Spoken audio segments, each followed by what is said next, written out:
Hello, everybody. Welcome to the studio this evening where we're going to be painting a Highland Cow. I'm actually pretty excited about this. And I actually have a cow experience that I can talk about with you, but I'm ready to jump in and get going with this. The paper that I'm using today, like I have been recently, this is Fabriano Studio watercolor paper. 25% cotton, 75% other stuff. The paints that I'm going to be using over here on my right hand side are my M Gram paints. I'm going to be using a series of brushes. Most notably, I'm going to be using my King Art brushes. Here they are.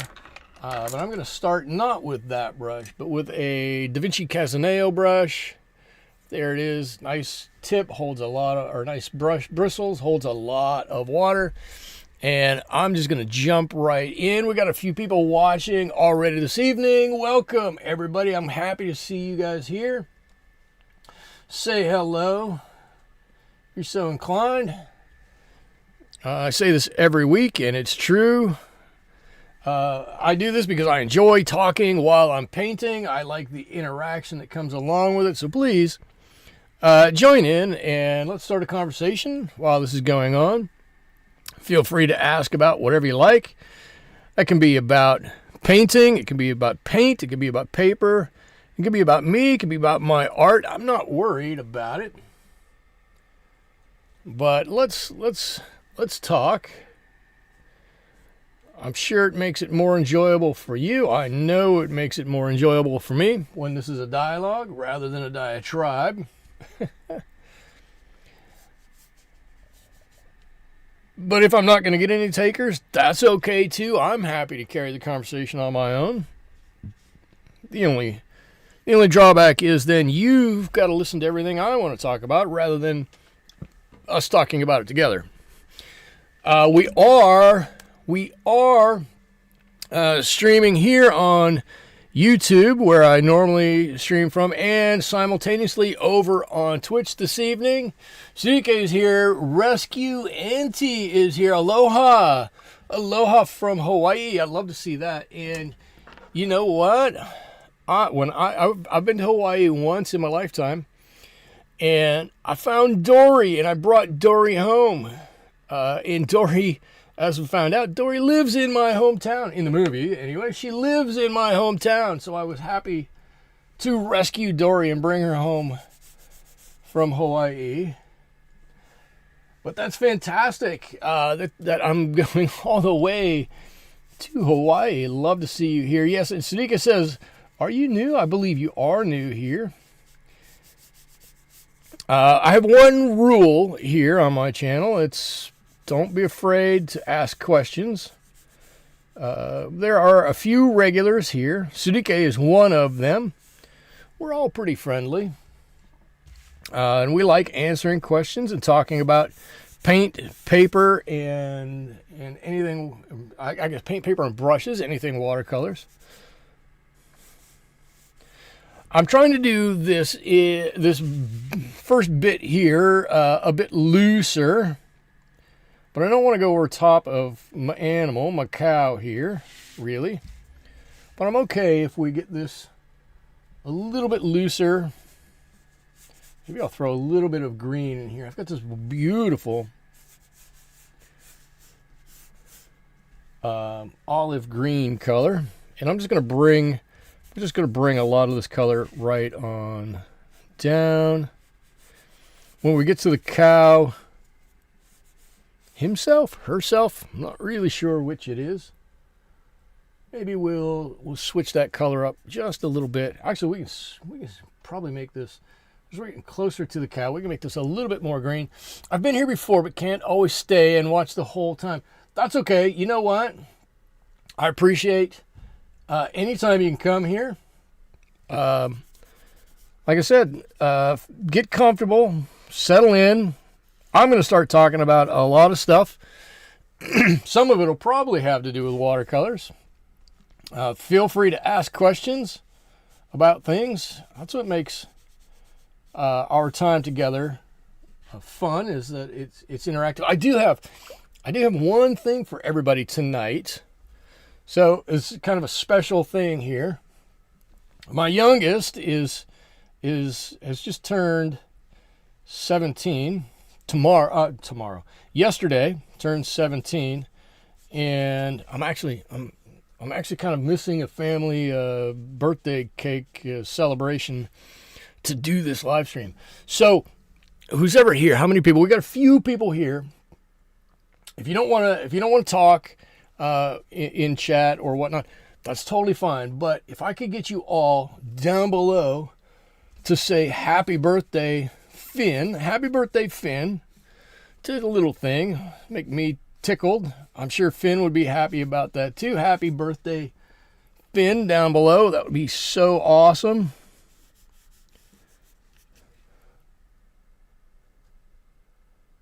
Finn is my youngest. Dawn is here. Hello, Dawn. Great to have you here.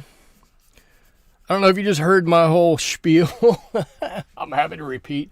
I'll repeat this many times. There you go. There's a happy birthday to Finn right there. And I can tell you about Finn if you'd like. Finn is actually fantastic, and Finn is one of those kids who is in so much that he doesn't know what to do. He's so busy, with school and after school activities and volunteer work and all kinds of stuff that sometimes it's hard to catch Finn at home. It seems sometimes all we do is drive Finn around from place to place. So that's okay. I'm glad Finn is involved and busy and enjoying growing up. It makes me feel good. So yeah, in chat or down below, either way would be fantastic. Just a happy birthday, Finn. I'm going to announce that a couple of times tonight as people come and go. So there you go. Thank you, Sudike, for saying that. Thank you, Don. Rescue Auntie, thank you so much. And I don't know if Finn is watching right now, but I know Finn will tune in a little bit later. In fact, Finn's in my cow story that I have to tell everybody, which is a fun, happy story, or fun story for us anyways. Okay. Before I go too much further, I just put on a light layer all around the cow. And I'm a little torn by doing some of this. And let's talk about it while we're waiting for the color to dry here, for the page to dry. So it's always a decision, right? And everybody has to make this decision how you want to tackle your painting. You'll watch some people and they'll start at the top and they'll paint everything all the way down. I could have done that, right? Everything all the way down. That if for this one, it would have included the cow, everything all the way down. Then they start their real coloring on the second layer. That's cool. That's one viable option. Then people do what I did here, which is they paint and leave either a little bit of highlight, like I could have left the horns white and everything else painted in, or what I did was I left the whole cow painted in. I did this because I feel it makes the whole image, this whole cow is going to pop off that page a little bit more. Or I could have done what I normally do, which is let me paint the sky, let me paint a little bit down here, let me paint a little bit over here, let me paint a little bit over there, and then come back. And everything would be in its own area, right? The sky would be in the sky area. The background hills would be in the background. The foreground or the midground grass would be in the mid, and the front ground grass would be in the front. And that's okay too. This is just a different area. I want to be able to loosen up a little bit. Sometimes it's not easy. I thought this painting, I could do it with that background back there and come up with something that's going to look nice. And quite honestly, we can put some details here, but I'm hoping you don't even notice the background. I'm hoping that what you notice is the cow when we're all done. Natalie is here. Hello, Natalie. Welcome. Glad you can make it. Natalie provided a reference photo for a different cow that I painted. And excuse me, 1 second. Hold on, I gotta find my mute button.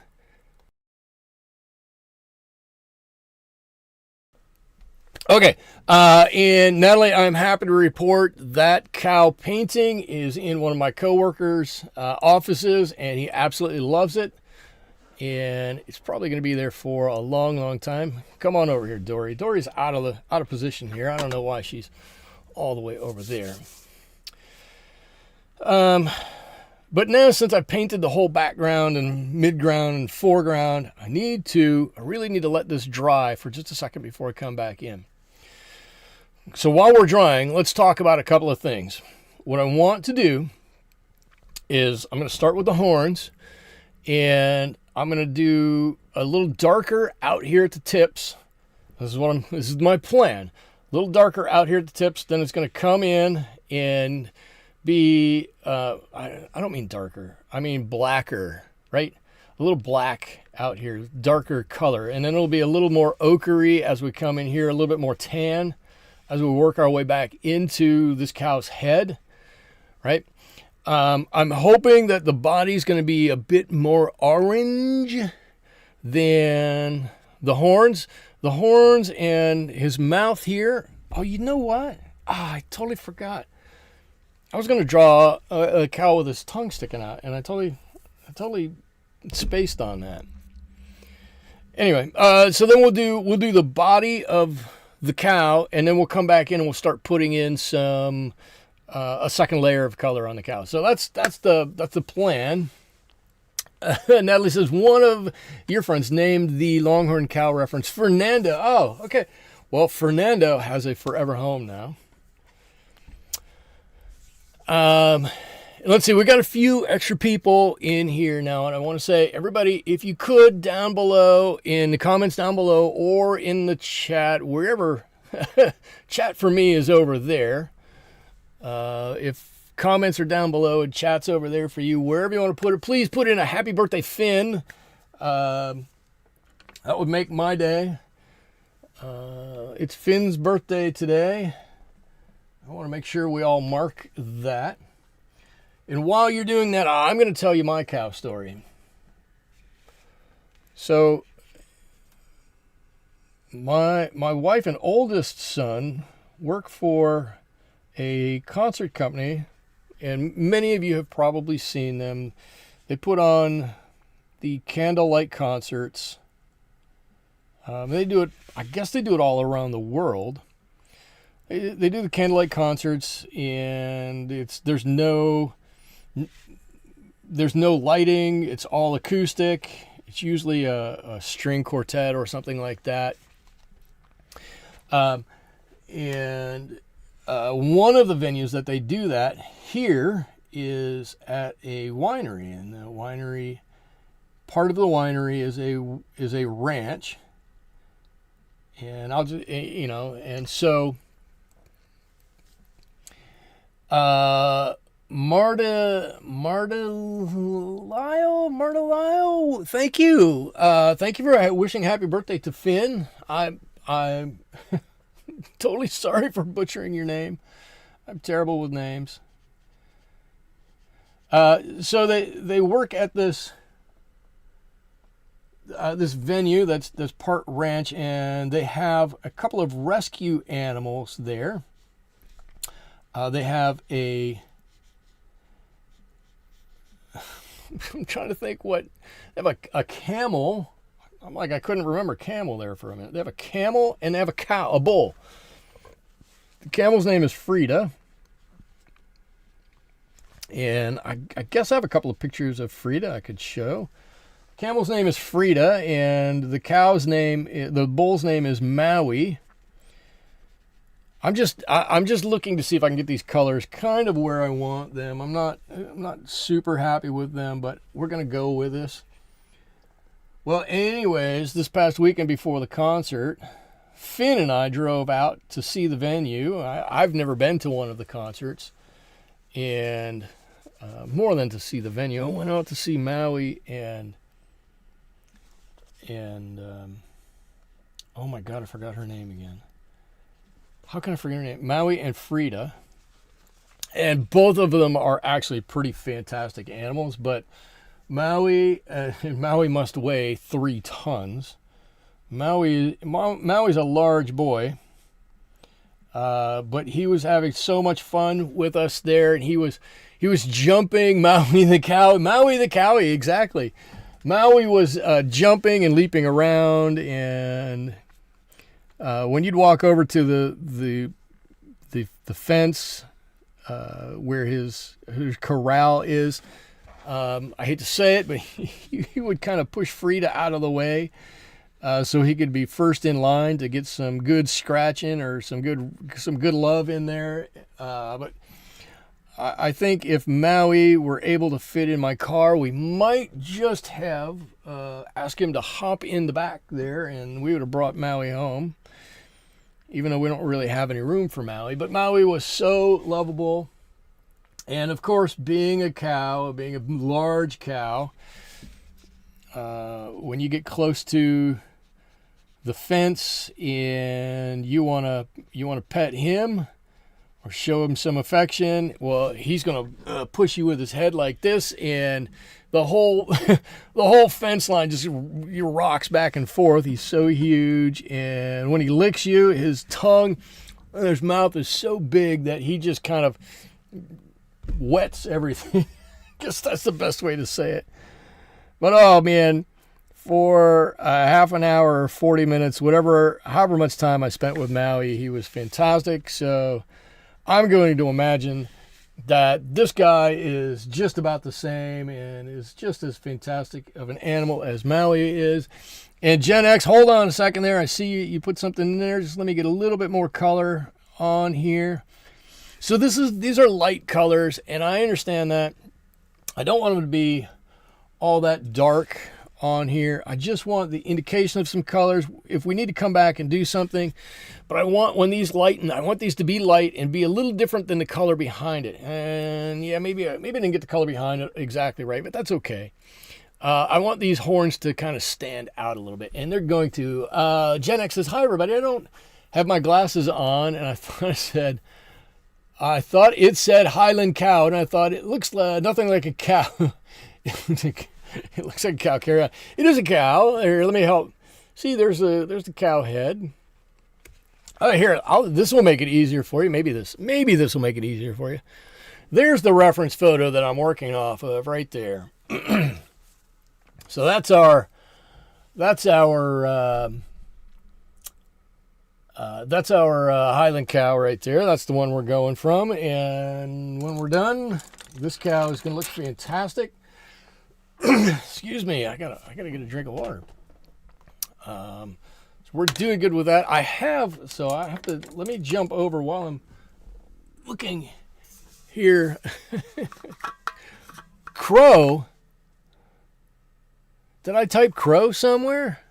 Wait, how did we get crow? Highland Crow. Did I name this wrong? I might have. Highland Cow. No, okay. It says Highland Cow. I'm terrible at spelling, I will admit. Let's see. I said we are. We're restreaming on Twitch tonight also, and I think I got. Oh, I don't have it fixed. If I had chat fixed, it would come up over there. Oh, I still got some work to do. Well, everybody on the YouTube side will be able to see. Yeah, I misread. You were reading crow and said, that's a terrible looking crow. He's a terrible drawerist. Looks nothing like a crow, but it does look kind of like a cow. I got you. I gotcha. Let's see. Everybody from...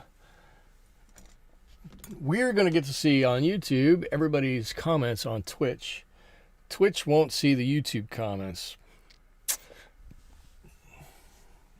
We'll figure it out. I'll get it figured out eventually. Maybe.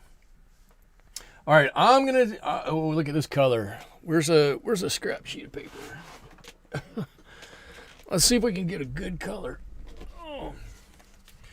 Got scrap paper down there. And I'm trying to match that color. This is just a little bit of Pyrrole red inside my Pyrrole red in yellow ochre. At some point I'll figure these words out. Sorry to have distracted you. You're good. You're good. You know what? Sometimes it's better to distract me because I get a little one-minded sometimes, and it's probably better for you.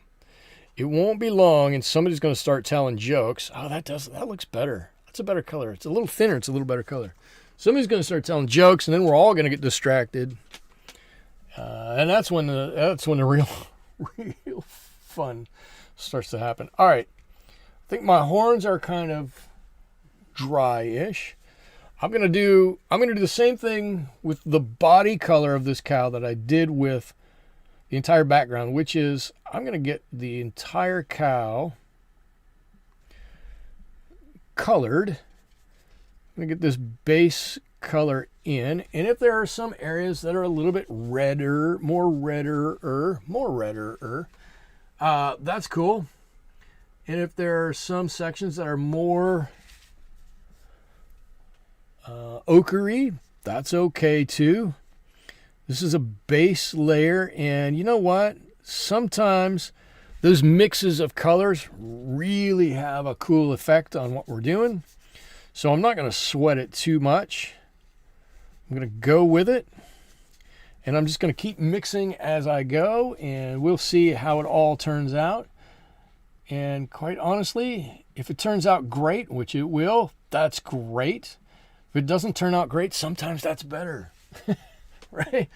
Sometimes it turns out even better when you have a bit of an accident.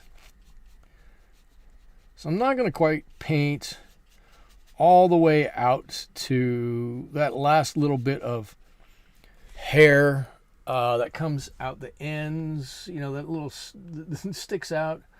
The mess like this. I'm gonna try to stick to just the main body, and we'll come back and we'll paint some of those other areas in a little bit. So that's my cow story. I'll also tell the story when I was growing up. This is another good cow story. This is a story of my cow Jethro. When I was growing up, I worked on a ranch in Montana. And yes, it was only for a summer, but it was quite honestly, it was a pretty impactful summer for me. I don't know, I think I was 13, 14 years old. In the long run, not very old. And, excuse me, I had something in my throat tonight. And when I got out to the ranch, you know, it wasn't just me. It was my mother and my brother went out, and we spent the summer working on a ranch out there. The calving season had already come and gone, and there was one poor cow whose mother had died in calf birth, and that cow had been named Jethro. And for whatever reason, my mother said, you know what? I think it would be a good job for you to take care of Jethro. Did Jethro till? Jethro didn't till, nor did Jethro toll. But I'll tell you what Jethro did was, I have to believe, Jethro thought I was his mom, and Jethro followed me everywhere. I was, you know, Jethro's caretaker for that summer.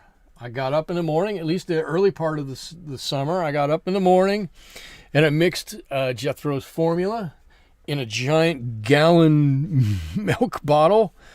And put on one nipple and walked out and fed Jethro, and then I'd get Jethro all the grains that he wanted to eat and fed him all the grains. And Jethro and I, other than the times where I had some other work to do, Jethro and I were inseparable that summer. So much so that at one point I went to, I got called in the house. It's time for, it's time for lunch. Everybody come in. Let's get some lunch. I walked in the house, up the front patio, which was, I don't know, 8 or 10 or 12 steps, something like that. And I got to the top and turned around, and guess who was right behind me, having climbed up all those steps? It was Jethro. Jethro walking right through the living room to get to the kitchen to get some lunch, following me along. All right. You know what, Jethro? I'm right with you. That was fun. And yes, before anybody has to ask, I was incredibly sad when we had to leave at the end of the summer. I had to leave my friend Jethro out there. Yeah, Jethro was pretty great. As a summer, I don't even want to say a pet, more just a friend. As a friend out there all summer. Jethro was pretty fantastic. Okay, cool. So, again, we're at a point now where we might have to stop and wait for a second because everything here is wet. But we got some cool coloring going on here, right? And I can pick this up, and we might have a little back run in there or something. I'm not worried about it at this stage. To me, that adds a little bit of fun to it. Look at the cow. How do I do this? There's a lot going on that cow. There's a lot of fur or hair on this cow and a lot of mottled regions to begin with. So if our color isn't exactly right here, if it looks a little odd there, it's not going to matter. It's all going to work itself out. It'll totally be fine. Let's come back here.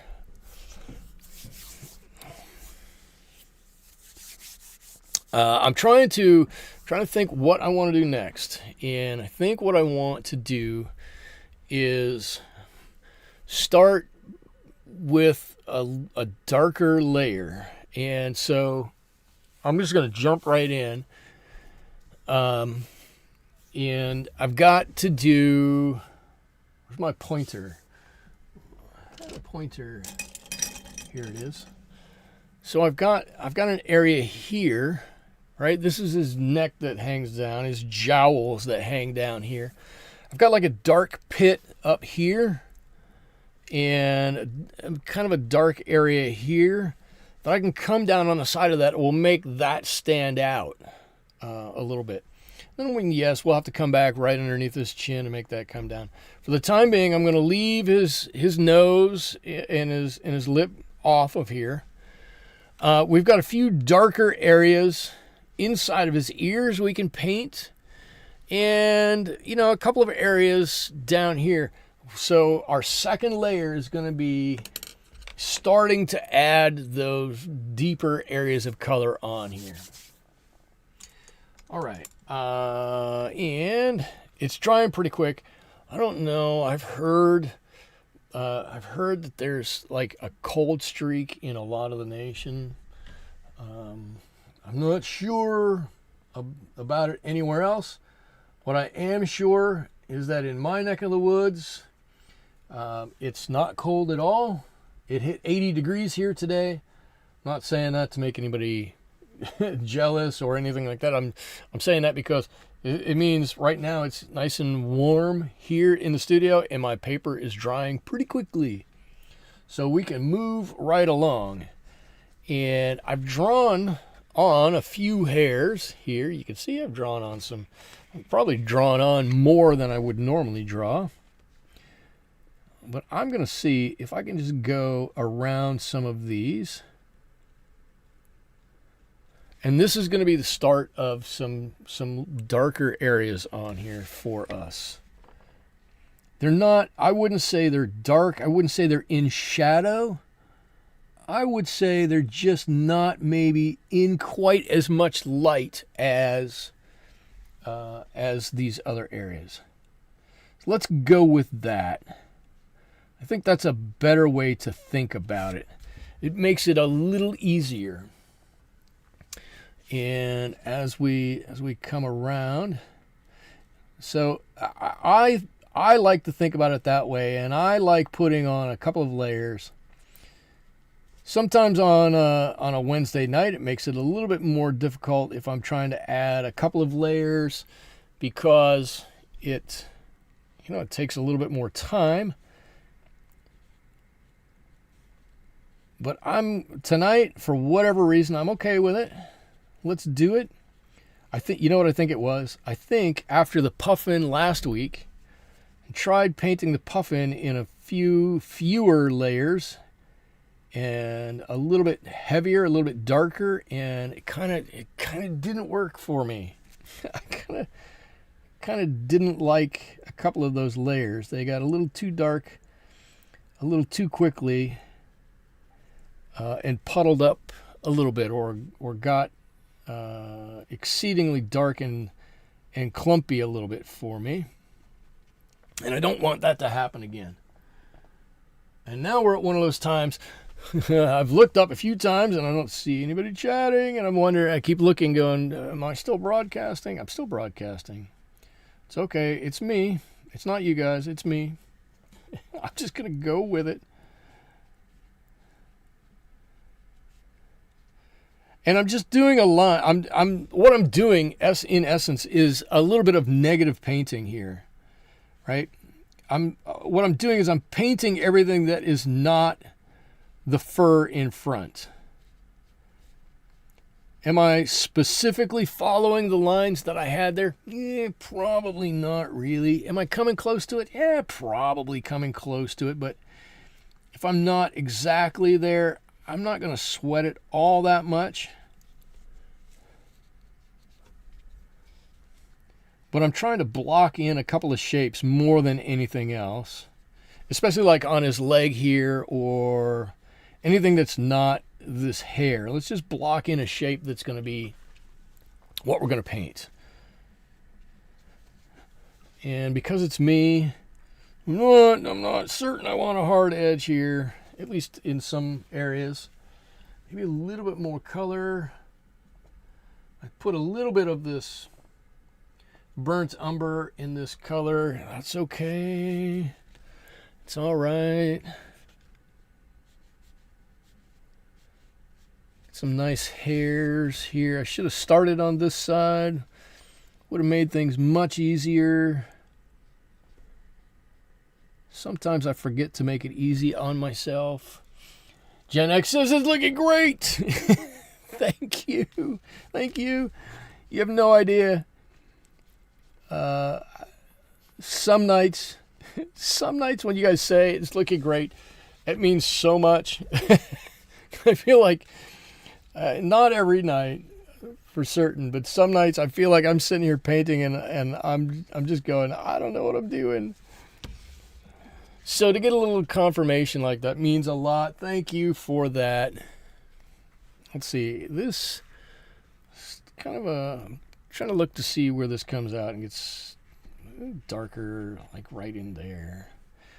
And then I'm gonna go with a little bit of dark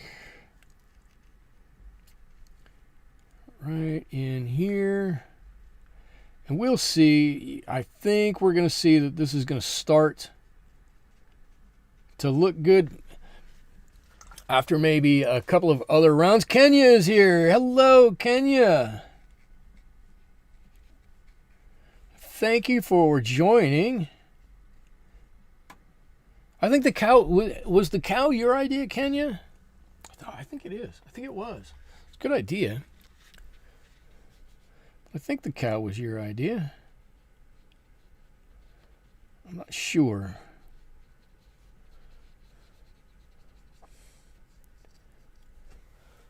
I don't fully remember. And Kenya, if you would, I was feeling like I don't know what I'm doing.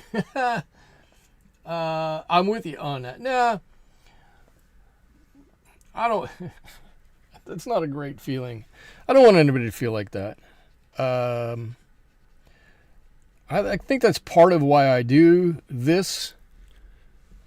specifically is because I like helping people understand watercolors a little bit better. And that's why I'm always asking for questions. If you got any questions, ask them.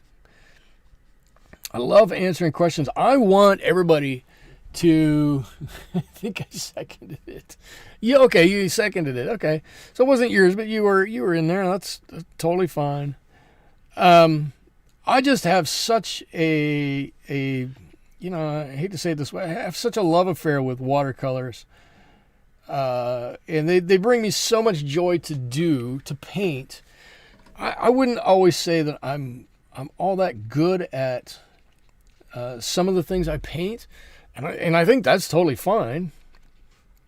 But I really enjoy the process, and I hope more than anything that comes through. You know, if you look at my paintings and you go, "Oh, that's not for me," I can totally get behind that. I get that. But what I hope you get out of this is, man, you can still have some enjoyment in watercolor, even if what you're doing isn't, technically the greatest thing. Doesn't matter. It doesn't matter. 3/4 of what you do in watercolors is all about how you feel with it. It's all about putting your heart into it. And, a 50% of it or so, maybe even, less than that is technique and technical ability. And I'd put even like 5% or less in understanding color theory. Color theory in watercolors, I think, just kind of goes out the door.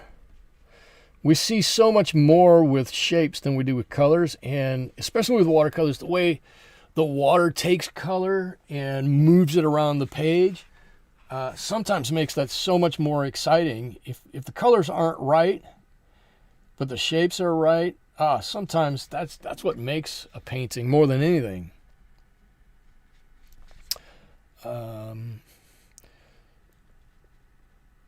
So if you're feeling like your paintings aren't right, let it roll off your back, because you're better than that. It doesn't matter. You're so much better than that. Let's see. We got a little color that's going to come down here. I'm just trying to build up a little bit of color here. Something like this, where you got a little bit of, like a billy goat's gruff almost, coming down here. And this might not be right, and that's okay. That's totally fine. I want to get a little bit in his hair up here. I'm going to define a little bit of hair up here. He's got these big swooshes.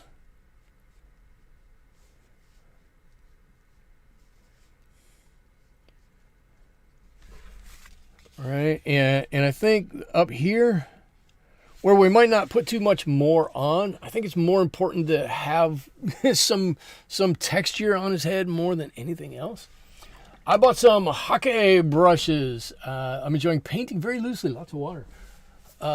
You're better than I am. I'm looking over here. The majority of my brushes are over here. I see one here, and I think I've got 3 more over there. I picked them up once and went, yeah, not sure that's for me. But cool. If you can master the Highland brushes, they're kind of a really cool thing. Okay, so I've got a little bit of cow, and you know what? When I'm done with it, and you look at it, you go, okay, cool. What you're starting to see is the head pop off a little bit more. Okay, let me get my pointer brush back out. I think you're starting to see the hair right here on the head. And one of the defining features is the big mop of hair on this cow's head. You're seeing that start to be defined. As I'm looking at it, we're going to need to put in some darker values here, right, to make this lighter area pop off the page a little bit. Let's see. Oh, Kenya was just considering buying some Highland brushes. Okay, I want I want some details on how you use them and how things turn out. You're starting to see a little bit of the body here. I think we can come in maybe with a whole lighter wash in here and define the flank here a little bit more. I like the leg here. There's a hoof here, so this is more of a leg that's light with some dark back there. All good stuff, all good stuff. It's building, it's building, it's building. But now, what I want to do is I want to paint the nose, and I want that nose to be a slightly different color than everything else. It's going to be pinker. It's going to be, it's going to be pinker. I guess that's the way I'm going to say it. It's going to be pinker. I want it to stand out a little bit. And how am I going to do this? I'm just going to put this on, and we're going to see how pink this is. So, that's going to be too pink. So for me, this is quinacridone rose, and I don't want the color to be too different.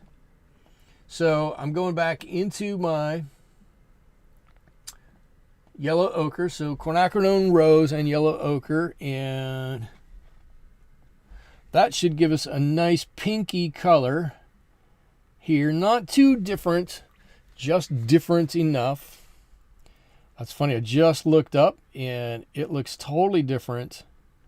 My camera and my monitor really look like they pick up the pink a lot more. That's okay. Lots of cows have awfully pink noses. Awfully pink. If it's pink, I'm okay with it. Make me happy to see a nice pink nose here. There we go. Look, he's got a nice pink nose on there. Okay. Now we get to the part where I'm like, okay, what do I want to do? What do I want to do? How do I want to tackle this next? I've got a wet bit there. I think what I want to do is I'm going to come back in with another layer of this color. Maybe I'll add just a bit more of some of this brown. I'm going to darken up in here just maybe even a little bit more. And so here's a thing. I'm darkening this up a little bit more. I'm trying to stay in the same grooves and do the same negative painting. If I'm able to do that, that's cool. If I'm not, you know what it ends up looking like in the final painting? It looks like there's a couple of layers of hair over top of each other. And you never really see any one layer there. So it's always kind of a good thing. And let's see, this goes way down here. Let me get some more color. And I'm always torn. I feel like tonight I'm doing some more technical talking about why I'm painting a certain way or how I'm painting. I'm always a little torn between saying more technical stuff, and you guys are always so nice to say, no, you're doing a great job however you're doing it. But I'm always a little torn between saying a little bit more technical stuff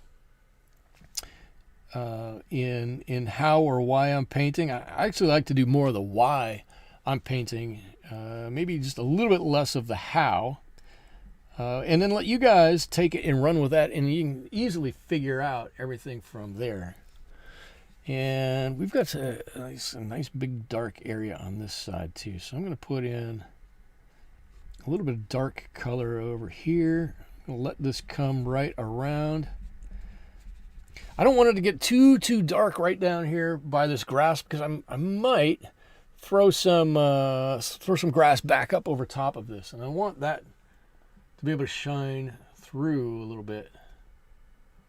Let's see, it's three colors. These three colors I was working with: Pyrrole red, burnt umber, yellow ochre.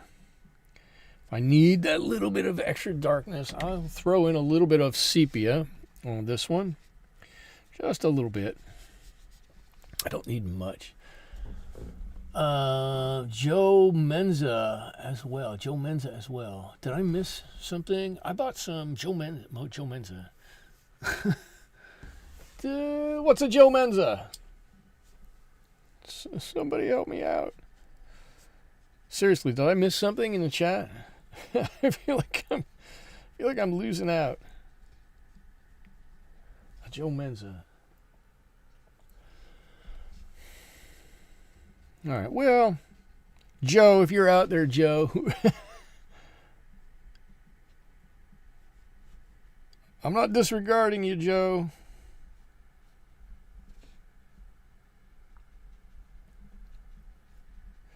All right, so I'm going to bring a little bit more of this color down.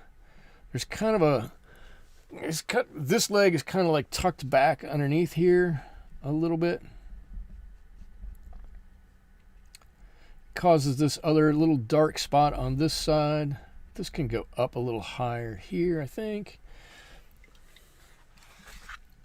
I'm going to turn this over just because I'm going to blend a little bit. You all know I'm big on the blending, big on the blending. All right, all right, all right. Now, oh, I can't go that way. I can't go that way. I've got some wet paint right there. Our head is starting to stand out here a little bit. All right, if I get the little extra color on there, it'll probably stand out just a little bit more.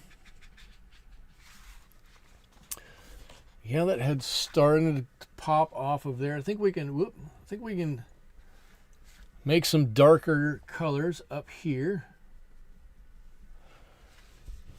Really darker colors. Woo, that's dark.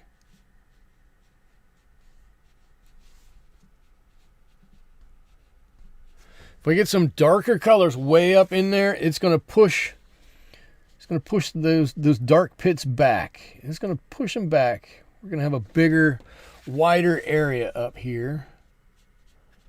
All right, we'll pull those down just a little bit and then lighten it up just a bit as it comes towards the end of the snout. I was recommending Lois and Morgan Davidson or Joe Menza YouTube tutorials to get an idea of hockey. Okay, cool. All right. I'm not totally lost. I'm just partially lost. Yeah, okay. Cool. Yes. Go to Joe Menza or Morgan Davidson for some hockey brush tutorials. Don't come to me. You come to me for hockey brush tutorials, it's going to just be time wasted. I'm just telling you right now. Not what I do. In fact, what do I do? I'm not I'm not exactly sure.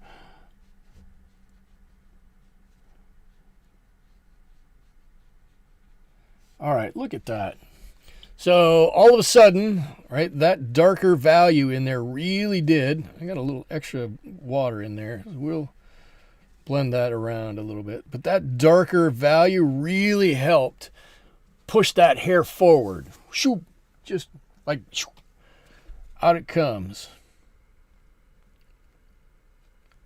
Right, and I'm going to add a little bit of dark up here.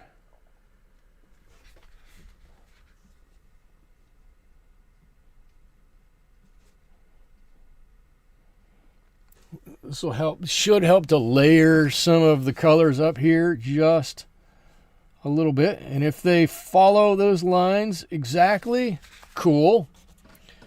They should follow it slightly. They don't have to follow it exactly.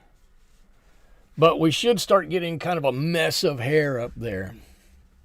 All right. All right. I like it. I like it. It's getting there. Slowly.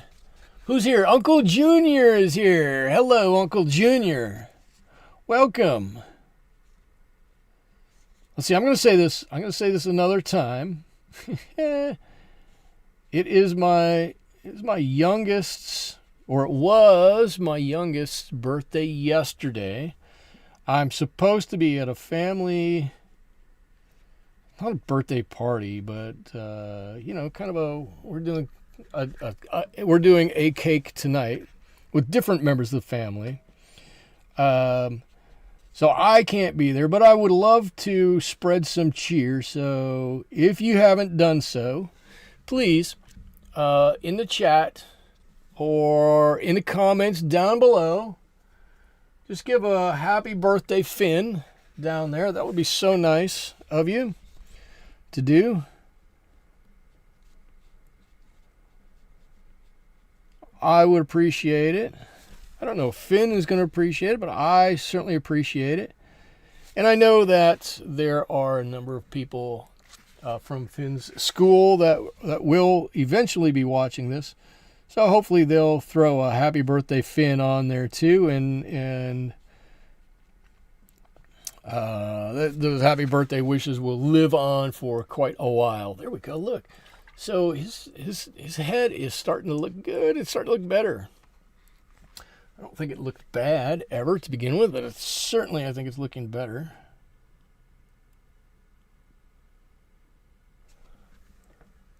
There we go. A couple of big happy birthday Finns. Thank you for that. Thank you for that. This is different than any other in any other stream. Everybody else's stream, they're going to say, oh, you know, there's a link down below if you want to donate, whatever. And on my stream, I'm saying, can you just wish a happy birthday? Which is better. It's better. So Finn, if you're watching this in replay, anybody at the high school, make sure you wish Finn happy birthday. Or do something to slightly embarrass him a little bit. That'd be okay too. That's fun to do sometimes. I think as a parent, you're required to do a little bit of that. Maybe not a lot, but maybe just a little bit of that. All right, we're starting to add. Oh man, you can't hardly even see that. I can see that. Look, you got a little bit on the nose there. It's a little bit of an area on the nose here. Let's start to add a little color, a little color, a little color. So when I do this on the weekend, this is what I do a lot of. Is I'll do that little bit, a little tiny little bit. Oh wow, thank you, Uncle Junior. Thank you for that. I'll make sure that finds its way to Finn. So thank you for that very much. I'm not it's very much appreciated. I'm not necessarily soliciting for it, but thank you very much. It's very generous of you. All of a sudden my Windows is throwing stuff up at me. Let's see. I want to, now that I've got this darker over here, I think this is looking better over here. I want to add a little bit of color over here. So maybe when I started this, what I should have done is a bit of a larger glaze here. So I'm gonna just glaze a little color on right here at the moment. Soupy mixture, right? A bit of a soupy mixture. And I'm not, quite honestly, I'm not trying to add too much color here. I just want to maybe give a little bit of a tint to all these areas that maybe aren't in the light. I'm imagining the light coming in kind of in this direction a little bit. Maybe more from behind. So we can add a little bit of color here. And I think, and I guess this is one of the good things about watercolors, right? Is you can do this. You can have a second thought about it. You can put that little bit of color on there and then decide, you know what? I think what I want is a little bit more color than that. Do a nice light glaze over top of everything, and nobody will ever know you didn't plan it that way. Nobody will ever know. Who's going to know?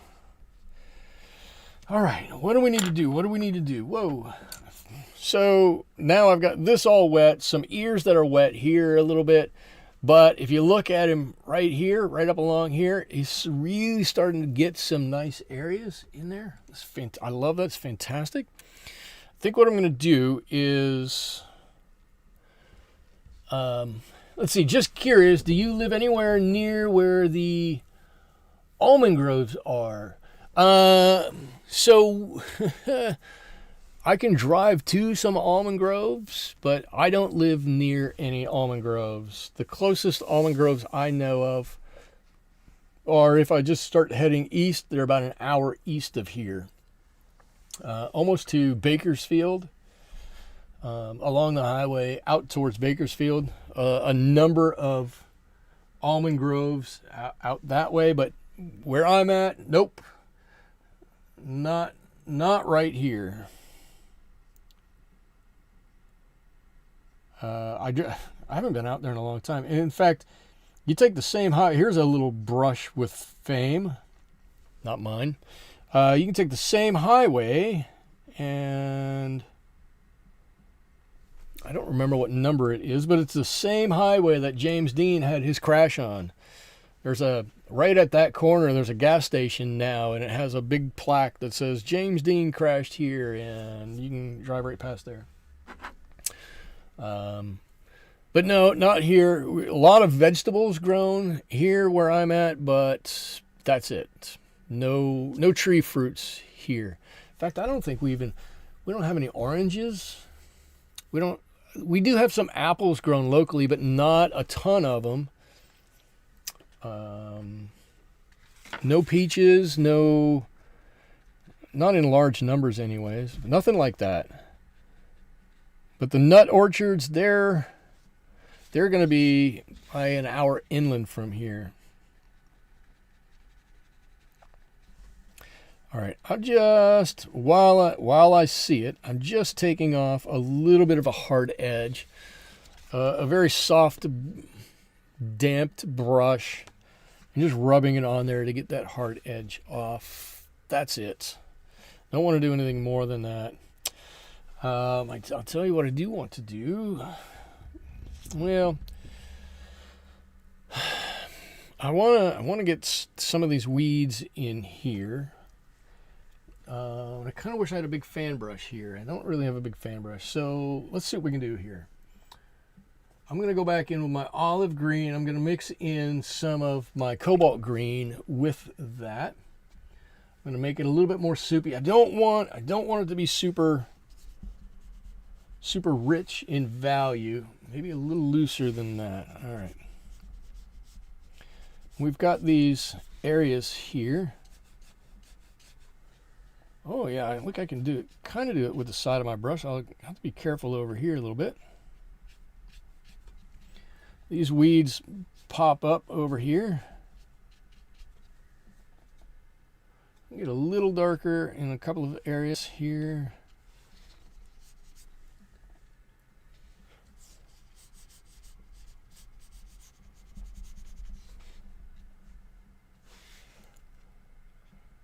Let's be very careful going right up to that shoulder.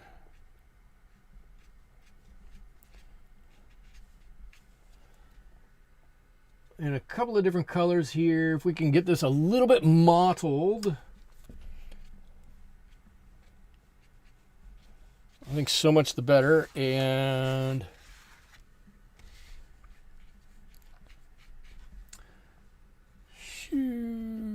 I saw there's a question there. Hang on just a second. I'm just throwing some extra color in here. This is a little bit of blue. Maybe there's a little bit of blue in there. I don't know. Something that's gonna. Okay, I'm gonna leave it right there for the moment. There's a half of 1 million beehives that got shipped to California in February to pollinate the almonds. Yes, it's a huge business. Uncle, there are bees from upstate New York, where I'm originally from, on their way to pollinate the California almonds. Fascinating. So when I was out at the vineyard meeting with Frida and with Maui, as Finn and I were pulling out, Finn and I seem to always get into these adventures. But as we were pulling out, and this was, I guess we probably left there 6:30 in the evening, something like that, across the street. there was a large truck just pulling in, and it was full of bees. It was dropping off a whole bunch of beehives. That was extremely cool to see all of those beehives. I don't quite understand. I'm certainly not an apiarist or whatever the right. I will admit to not knowing much of anything about bees, but I don't understand why it's a good deal to put all of these hives together. I always thought the bees kind of fought when they got close to each other. Oh, there you go. That's a kind of a row of something behind him, and we'll put some weeds in front of him. I think he's going to look okay. I don't want to do much more than that. I just want to give the indication that he's maybe laying in some grass somewhere, and that behind him, as it goes behind him, that's going to help to seat him in this picture a little bit. Maybe I should pull it down. You can see it. That's going to help to seat him in the picture a little bit. We got these far hills out here, maybe a little out of focus. Totally fine. But this middle ground here is gonna make him come forward this way and seat him into the ground. Beekeepers get paid $2.25 per hive for pollination fees. Wow. That's crazy. But and then they're there for a long time. So we don't have beehives here because of that, right? Like I said, we don't have a whole lot of tree groves here, but I've always been amazed since I moved to where I'm at in California that we grow food 12 months out of the year. It never stops. In the winter, it might take a little longer to grow. In the summer, it grows a little bit more quickly, but 3 to 4 turns of crops per year here.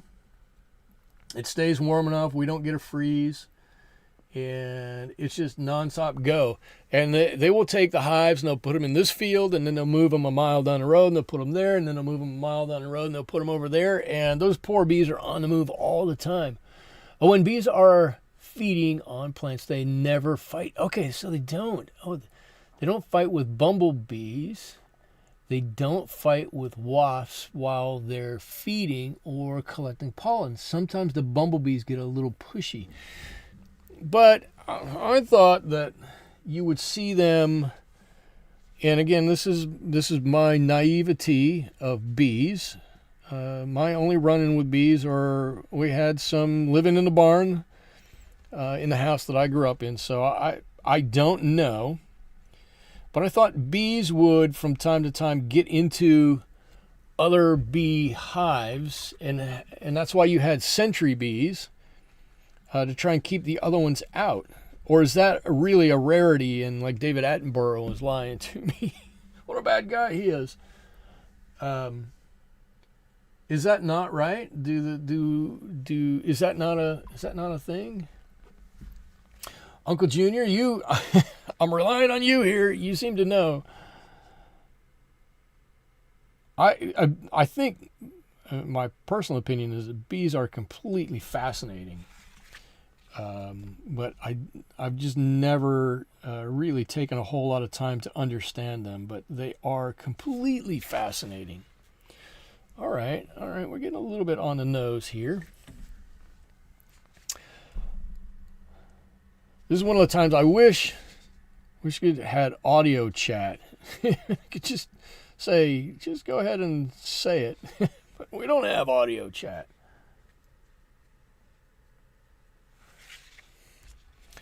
All right, that's wet, so that's dry already.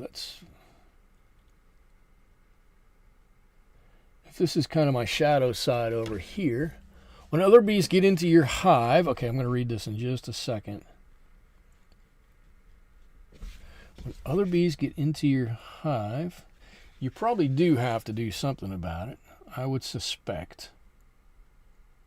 You can't just let other bees wander in.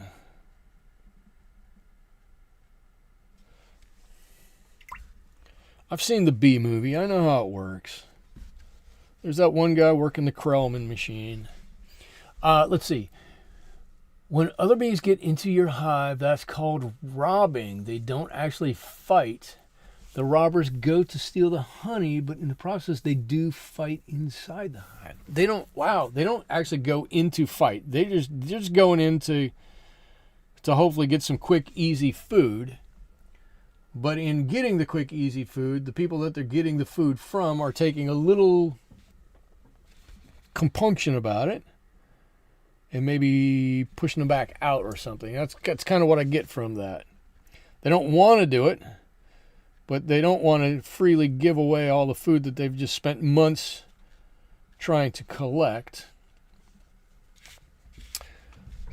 Oh, look at his nose. Look at his nose. He's got a cow nose. A cow nose. Come on, who doesn't like cow noses? It's adorable.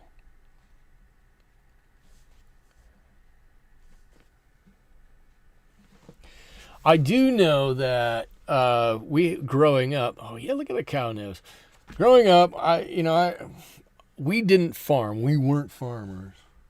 We'd have been terrible farmers, my family. We had a small garden. Mostly the things that grew best in our garden growing up were the perennials, the ones that the plants that came up every year and we didn't have to do anything with. Well, those, quite honestly, were the things in our gardens that grew the best. Let's see. In local Phoenix news, we have a hummingbird nesting. Everybody, we've named her Juliet. Juliet the hummingbird. Oh, I like that. Juliet the hummingbird. Oh, how about this? Here's a little story. We all know I go fishing. That's not any big news. Well, this past weekend, I was walking out to find the place I like at the lake, and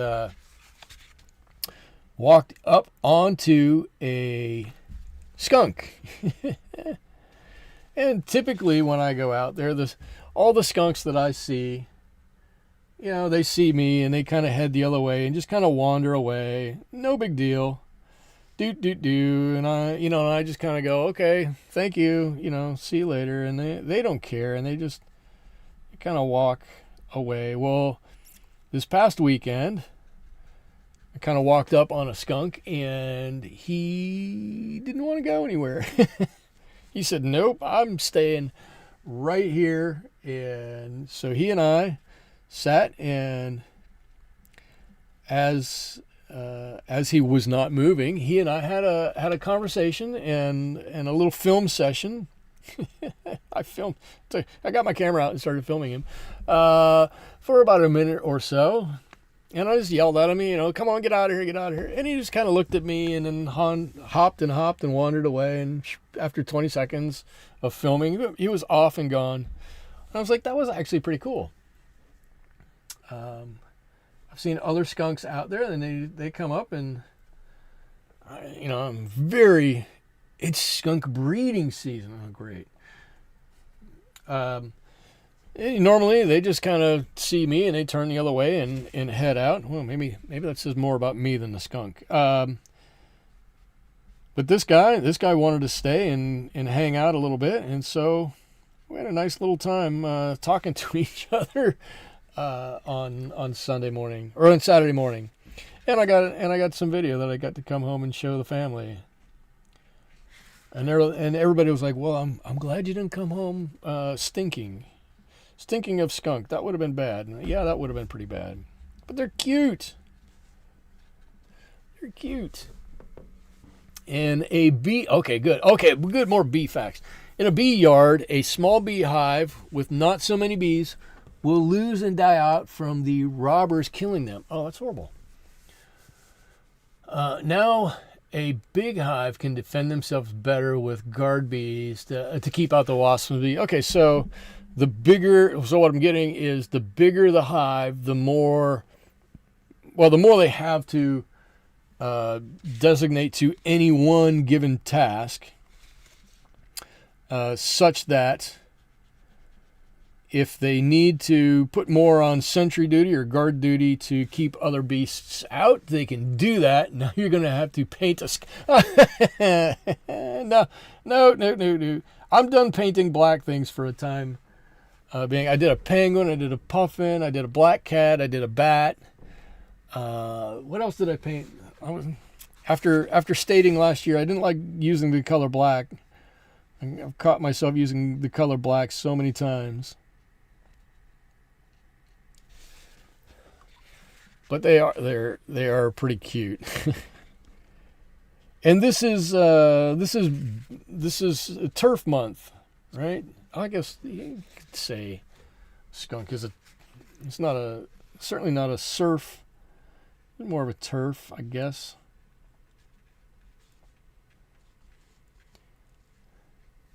All right, I'm trying to designate where the top of this guy's head is here.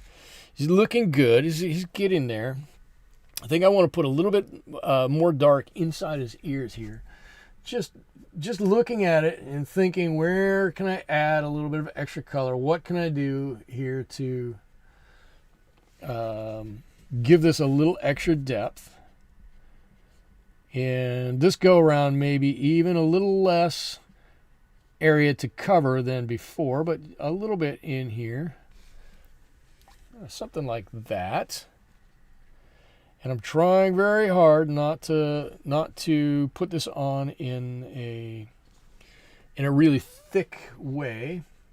Thin layer. I'm trying to channel my thin layer here. Making a pink skunk.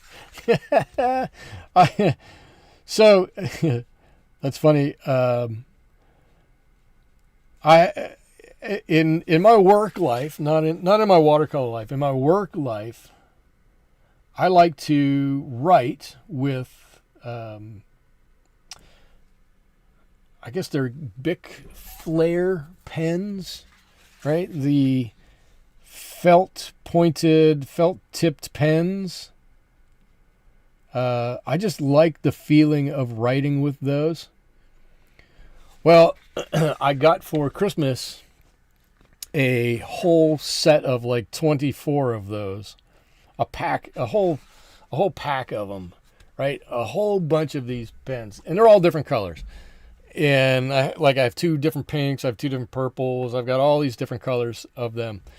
Well, today I had an all-day meeting that I had to be in with managers and directors and vice presidents at the place I work, which is all fine. I don't have any problem with that. They're all fantastic people.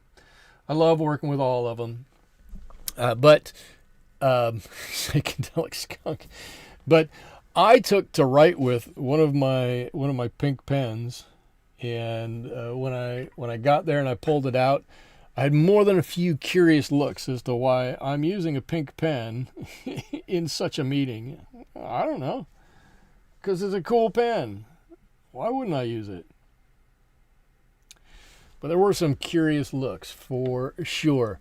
Okay, last bee fact. A skunk is one of the beehive's worst enemies. Wow, okay. That's why we have to lift the hives up at least 18 inches. Otherwise, the skunk will knock it over and eat the bees. Okay, how does it eat the bees? I get it wants to knock it over and eat the honey. I totally get that. How does it eat the bees? Do the bees not just sting the crap out of its face? Or do they not do... I'm not understanding. Do they just not... Are they not affected by the bee venom, the sting venom? How does that work? I can totally see where there would be a lot of animals that would want to get into that bee hive. That honey, in addition to being incredibly sweet, I don't know that animals other than humans care about it being sweet. But I totally can see that it's got a lot of flavor and a lot of nutrition and a lot of energy packed in there. Most Most bees have honey inside them, so they taste sweet, plus they're a good protein. Okay, good protein, right. Most bees have. Most bees have. So they're willing to take a sting in order to have that sweetness and the protein from the bee itself. Okay.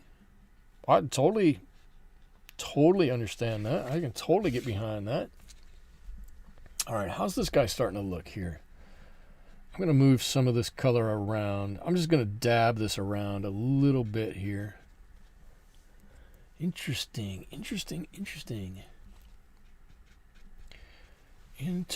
See, this is why I love doing this, because I learn more from you all than you will ever learn from me. All I do is I talk watercolor paint, and that's it. I learned so much from you guys that I would never have known before. Never in my life would I have known that skunks have anything to do with bees. But it's totally fascinating, and I get it. I totally understand how that could happen. So this is, for me, this is fascinating.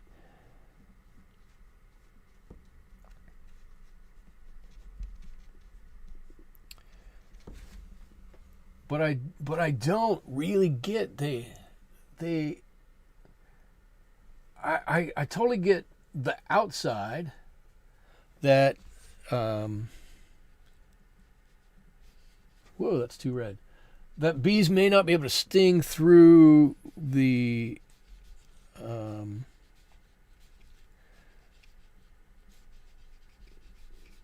skunk's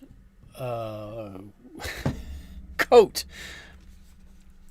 They might not be able to sting through the skunk coat. I totally get that. I guess it doesn't matter if I understand it. Bears do the same thing. I know the bears do too. Bears don't seem to care.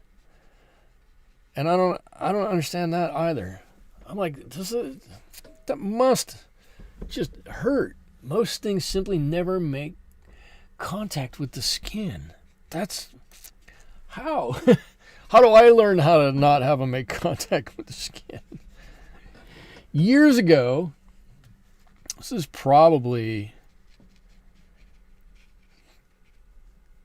10, 12, maybe even 15 years ago now. I had to take the bus into work. I used to take the bus into work regularly. Right? It picks me up a half mile from my house. It would drop me off, 200 yards from my office. For me, it made a lot of sense. And I wasn't doing much of anything after work anyways. To have to drive somewhere, which is the big reason why even now I don't like to take the bus to work. It's not really here nor there. But I used to take the bus to work, and one day during the summer, I'm on a bus, and all of a sudden, right in through one of the windows, bee comes, hits me in the face. It's caught in my hair. Imagine that. It gets caught in my hair and stings me in the head. I'm like, I didn't even do anything. I'm sitting here, just minding my own business, and the bee comes and stings me. Not the bee's fault. Not anybody's fault, really, but it did happen, and it was kind of funny.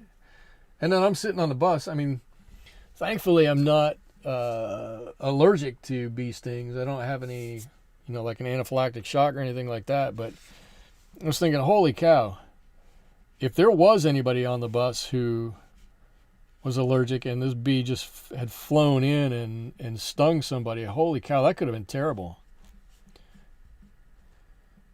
I think I've only been stung by bees about 1 billion times.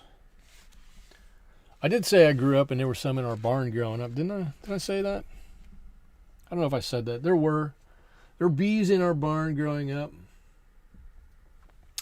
They made the whole area smelly.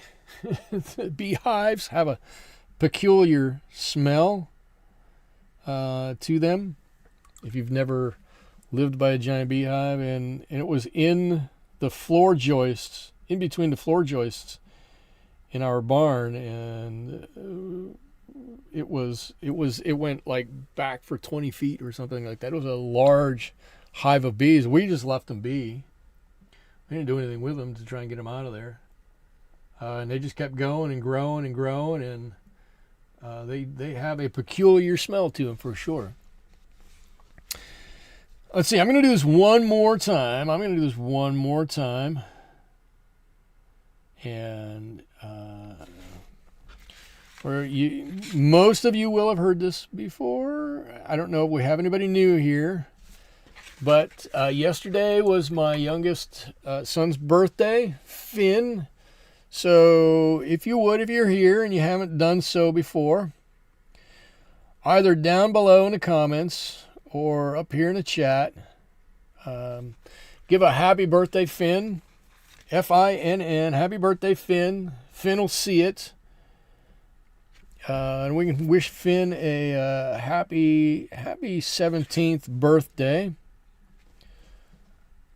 So it would be great if you would do that. I really would appreciate wishing Finn a happy birthday. Those of you who've done it already, thank you so much. Greatly appreciate that. Here we go. Look at the nose. Look at the nose. Even the nose is coming to life, huh? It's getting there. So here's the one bad thing about negative painting hair. Right? This really is the one bad thing about negative painting hair. And you can tell me how bad or how good it is. It seems, unless you use a really thin brush, or unless you're going to go back over it, a number of times, you end up with some thick hair here. I don't know that it's that big of a deal, really. But we're going to have some thick hair up here. That's just kind of how it is. I'm going to add a little bit more color to this horn. Right. I want this to be a nice warm color going all the way up there. That looks good. I'm only adding it to the underside. I don't want it on the top side. I'm going to do it on the other horn over here too. That's a big water drop that I don't want. Over here too. There you go. A little bit of this burnt umber. That's really all I need to use here. I put the water down first. I'm more tapping to get the paint on than I am brushing it on, really. I mean, there might be a little bit of brushing to move some of that color around a little bit. But I just want to let the water do a lot of that work. More than I'm going to do. And I want a couple of darker areas on here. Seems like we don't have some dark areas on this. I like light areas and dark areas and light areas and dark areas, and when I can get them in, I'm going to try to get them in. Sometimes I remember, sometimes I don't. But if I put that little, I'm going to call it a dimple in here, right? It's not going to add to or take away from this picture in a major way, but what it will do is just add a little bit of extra interest to it, right? Just give it like more of an undulating back, a little bit of hair here and there. What's that? A mat of hair, maybe, something like that.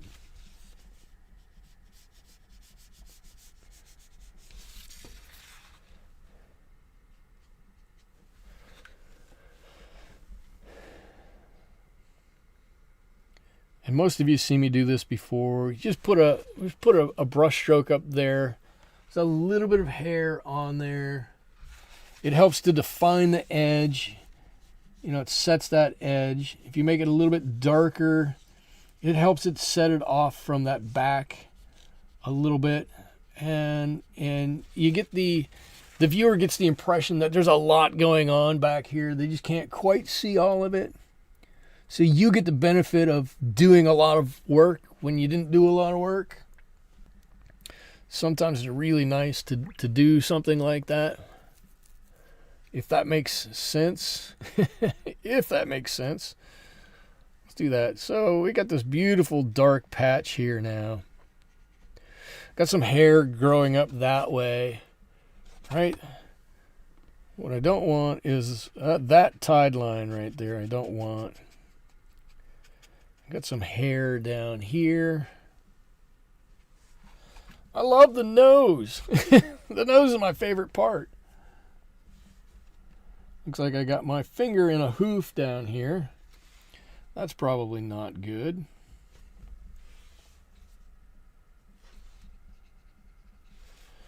And we need to put on some grass in front of this cow. We just frag some grass in front. It's gonna really seat this cow in. It's gonna, the grass behind us push this cow forward. Put some grass in front. It's gonna push it back and hold it down a little bit more. So let's see if we can't do that. And I haven't seen. Oh, maybe I'm doing this wrong. Has anybody over here on Twitch said anything? Nobody on Twitch has said anything. Okay, cool. That's okay. I'm gonna leave my Twitch stream up for a minute, and I'm gonna look over here. How do we do this now? So grass is weird, right? Grass can be hard. Grass can be easy. The easy way to do grass is with a, you know what, I'm gonna get a fan brush real quickly. Hold on. Fan brush. So this is one of the first brushes I ever bought. This brush is probably, wow, this brush is 25 years old, 28 years old, something like that. So one of the ways it's pretty easy to paint grass, if you've never done it before, excuse me, Mr. Cow, we're going to move you for just a second, is to load some color onto your fan brush. Make a line this way and then flick up. And if I did this with any size at all, you'd be able to see it. Let's do this. A little bigger. Flip, flip, flip.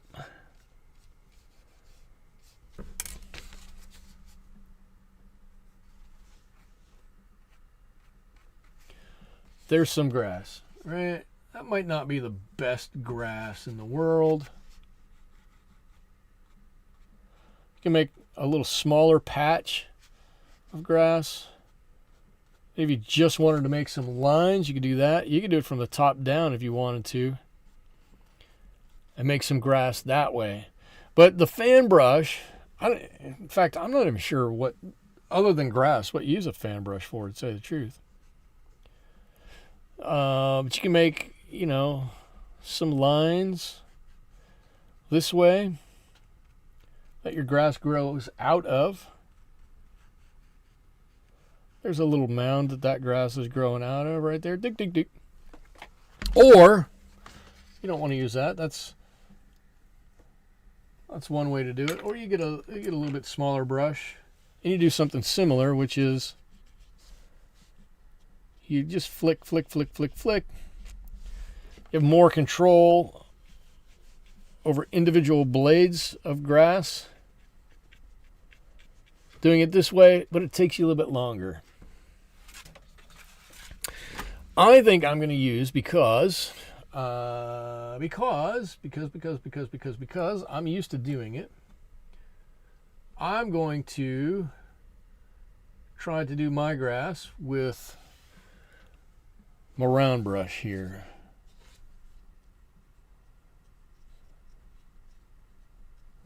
And that might be a bit dark. Might be a bit darker than we want. Let's lighten that up just a little bit. That's better.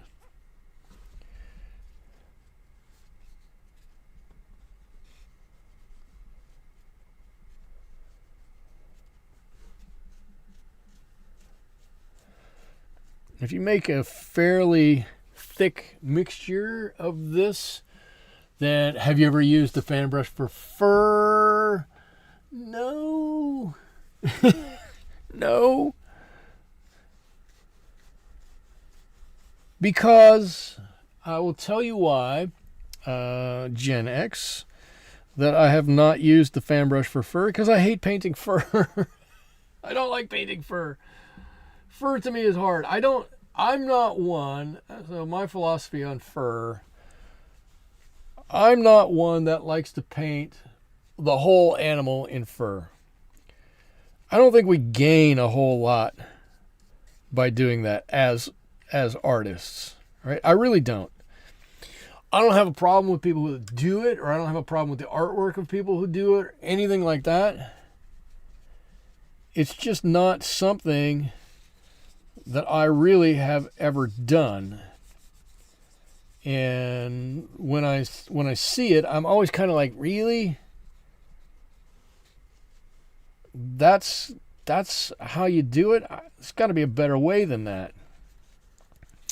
And as a result, I've never painted a lot of fur. My preferred way to do it would be like this, to put something around the outside that is just kind of the indication that there is some fur there, and then do something else, right? Do some negative painting, maybe a little bit of direct painting of some fur, but certainly not an entire animal of fur. I couldn't do it. Anybody who could do it, more power to you. You have my undying admiration. I couldn't do it. And you know what I can't do is, I need, if you give me one more second, you'll indulge me for a second, I need to get a liner brush here real quick. And I think I've got a few I can grab very quickly. Hey. There we go. Because I just want to, let's try this one. Just want to give, I don't want all of these to look like they're the same height. So maybe there's some that are quite tall coming out of this grass. Maybe there's some that are much thinner than others coming out of this grass, right? Now, I just said, I don't like doing this with fur, and I'm in essence doing a lot of the same stuff with this grass. I don't know. I guess I'm just not quite so literal about my grass that I want it to look like that. That's me. I have very distinct views on a number of things. All right, so cool. I can actually kind of live with most of this. He's sitting down in some of this grass here.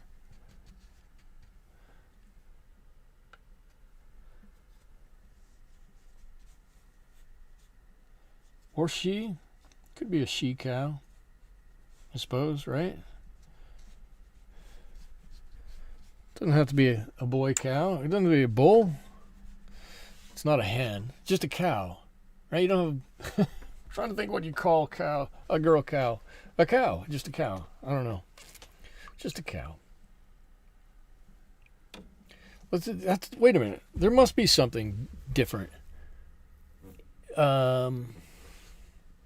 As if it's a chicken, you have a hen and a rooster.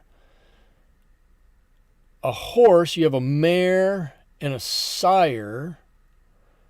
A cow, you have a bull and a what? Uh-oh. Is it going to be Wikipedia time? Do I need to do this? Do I need to look this up real fast? Does anybody know? A bull and a cow. But there must be, a cow is the general term, right?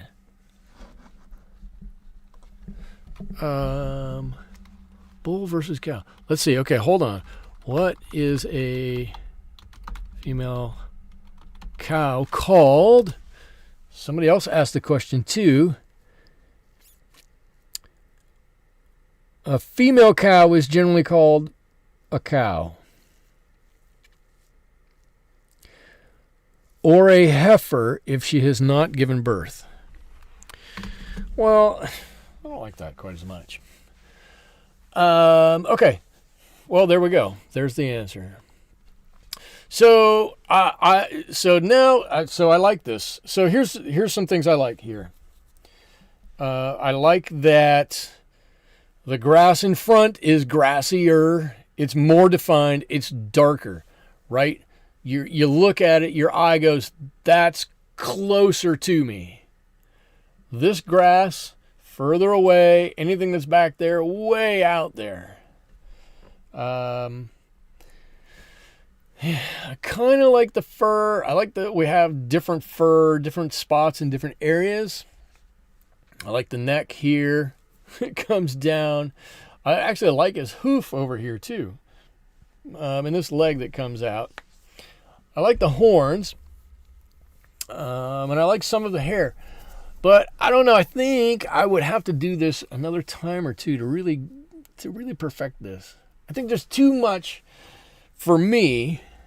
I think there's too much staccato painting. What I'm calling just straight line painting in here.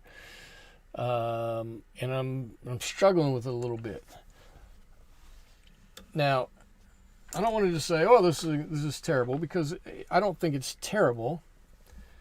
I just think we can, or I can, anyways, learn a bit from doing this. And I think so. This is the way I pose the whole thing to myself. And I'm sorry, I'm looking for a paintbrush here, and I thought I had a smaller brush. I must have put it up here.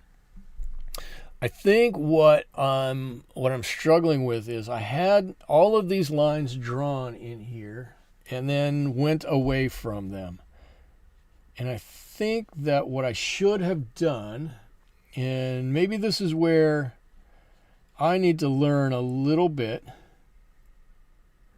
is that what I really need to do is take a little extra time and really define all of the hairs up here. Because I'm looking at them, and some of them are a little fat, like I noted before, and some of them are a little thin, and some of them look a little better, and some of them look a little undesirable. And I think the whole thing could have been better if I'd had more hair thickened. What's the word I'm looking for?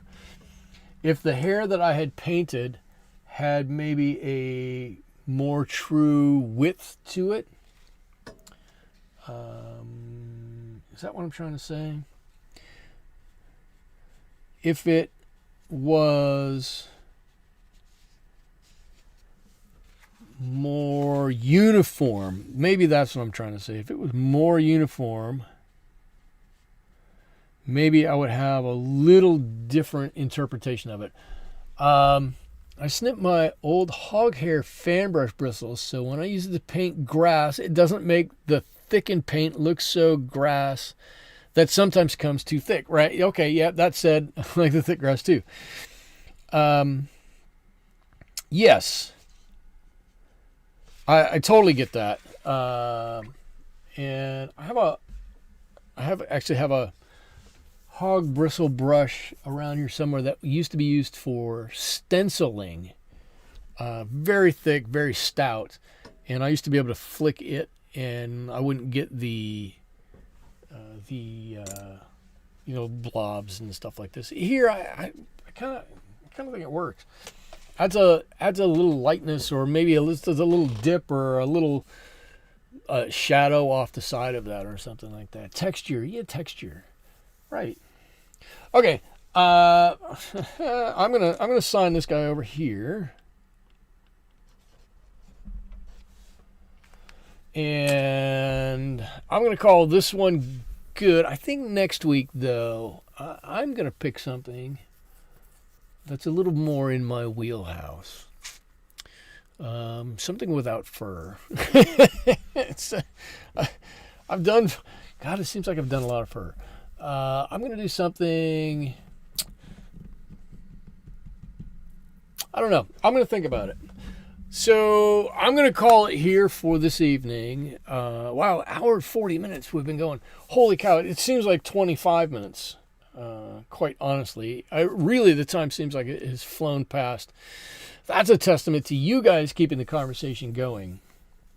We'll do something next week, a little farm related, maybe a little more, I don't know. I'm going to think about it. I'm going to do later this week. I was on Twitch Monday night, and I'll probably be on there either Friday or Saturday. I've got this that I'm trying to finish up. So I've got most of it. I'm fairly happy with most of it. Not completely happy with all of it. But obviously there's a background and a ground here, and a shadow that needs to be done.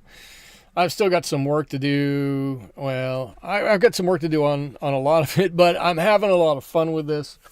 So if you see me online, if you're in Discord and you get a ping, or you see me on Twitch, that's what I'll be painting this weekend.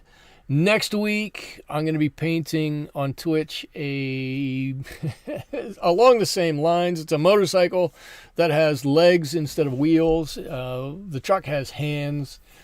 That'll be wheels. That'll be a fun one. And then I don't know what's coming up after that. We've got some fun stuff to do over there. Anyways, thank you all for making my evening fantastic. I had a horrible, not horrible, that's not true.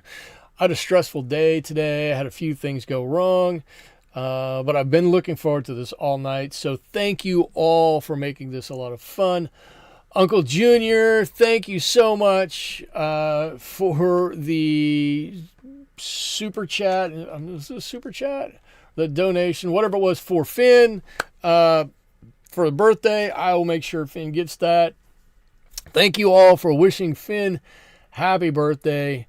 I hope you all have a great rest of your evening. I hope you have a great rest of your week. I hope you're able to join me back here again next week when we try to do this all over again.